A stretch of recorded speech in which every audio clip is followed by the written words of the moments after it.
A Chico State professor's controversial meme is stirring up some community outrage. It stems from Chico Unified's recent decision to keep a parental secrecy policy in place. Well, Action News Now reporter Lauren Cooper is live at Chico State. So, Lauren, what does the university have to say about this post? Well, the school told me they understand why the post is controversial, but they respect their employees' rights to free speech, even if some people find it offensive. But this is not Professor Lindsay Briggs' first time being confronted by the school about some of her social media posts. After Wednesday's meeting, Briggs posted an image of a woman holding a gun that says, "Not gay as in happy, but queer as in FU." Some people found it offensive after the Nashville school shooting where a transgender person killed 6 people. But Briggs says that comparison is ridiculous and is distracting from more important issues.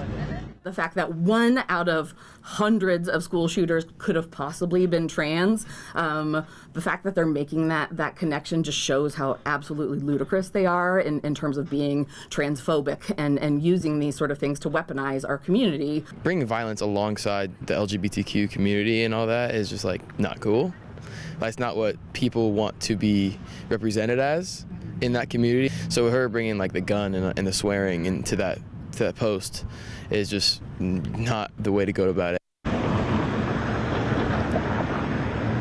Other students told me they think the post was taken out of context and isn't really that big of a deal.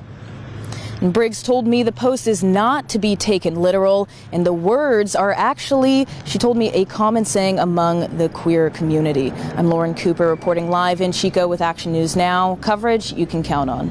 Thank you, Lauren. Now, Briggs has tenure at Chico State, and the school is aware of the post and has said they respect her right to free speech. Professor Briggs has been pretty vocal about Chico Unified's policy that allows students to change their gender identity or name at school without informing parents. She spoke at the meeting Wednesday wearing a shirt with a knife on it, calling for the protection of trans kids.